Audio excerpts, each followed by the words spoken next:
Cuttack high court परिसर रे घटी भयंकर घटना। कौनसी कारणरू निया लगी जलीपोड़ी पाउंस हो जाइछि 3 रु अधिक गाड़ी। अग्निकांड घटिबा परे हाईकोर्ट निकट रे सृष्टि होइथिला भयर वातावरण। देखिला बेलकु गोटे सीडी 100 निया लगी जाइथिला। तापर आमे गलु ता ऊपर पानी पकिया पे, किंतु हमहु केते जण उपदेश देले जे यदि पेट्रोल रे पानी पकेबे ताहले एटा पेट्रोल टा फाटी के जो बेसी स्प्रेड करिवो। केते टाइम हो 11:30 घंटा हो मैन लागिला बेले आपण प्रथम कोटा देखिले निया लागि सीडी 100 तापरे ओडा हीरो 100 लागला। जण हेदर ओडा वकीलंकर स्टिकर थिला, जण वकील भाईंकर निश्चय हिथिबो। एकरे एठी लोक माने सहायता करिया में बहुत गुडा बाइक गुडा पाखरु टाणी नेले, नहले आउरी बहुत बाइक जळी जाई थांता। कोजो फायर बा निया अग्निकांडर कारण आपण कोन अग्नि मु देखिला बेलको निया जळुथुला।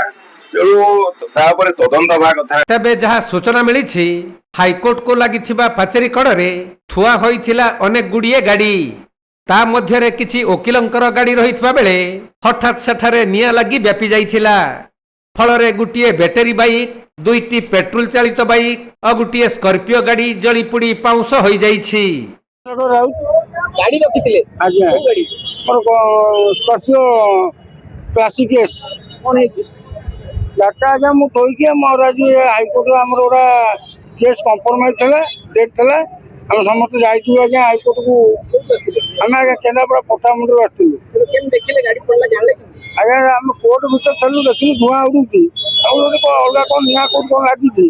आम वकील बंधु कले गाड़ी गुड़ा निआ लगी जाइए कौ गाड़ी बोले पचारा कहे विजय लगे गाड़ी स्कॉर्पियो गाड़ी लगी तब मोर पिला पठेली देखिए आम गाड़ी थी कौन लगी आसी देखा आम गाड़ी निआ लगी मत कहला भाई आम गाड़ी निआ लगी।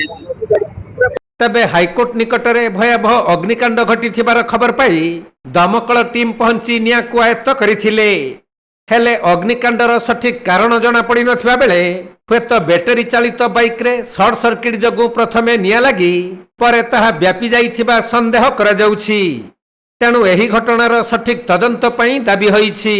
कोन आमे अपन अधे जानबे मु कोर्ट जाउतिली कोर्ट रो केस पडियो मेमो दवा जाउतिली ठीक से समय के सुनाले अग्नि खुज लागि बस देखिला को एठी पूरा हुतुते दउछि मोटरसाइकिल जोडा सब गाड़ी जोडा अछि मोटरसाइकिल जोडा अछि जते गाड़ी थोड़ा हुतुते दउछि कहउछि कि बैटरी गाड़ी चलिछि के कहउछि ना एथु पेट्रोल गाड़ी पड़छि पेट्रोल गाड़ी ने बैटरी गाड़ी में मो कहलार कथा होछि कोन एटा होछि जो निया लागि जा एक निंदनीय घटना कारण हाईकोर्ट पाखरे निया लागि एटा छोट कथा नुहे।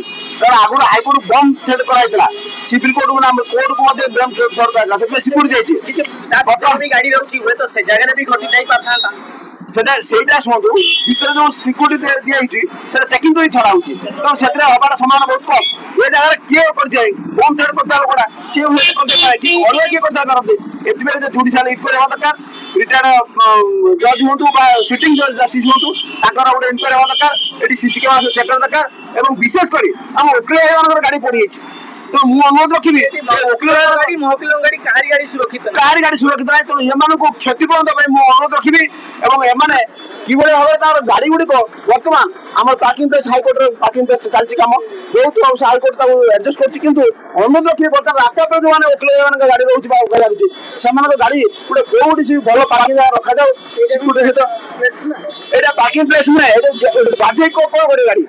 कटक जिला प्रतिनिधि राजेश कुमार साहू का रिपोर्ट, कोणार्क लाइव।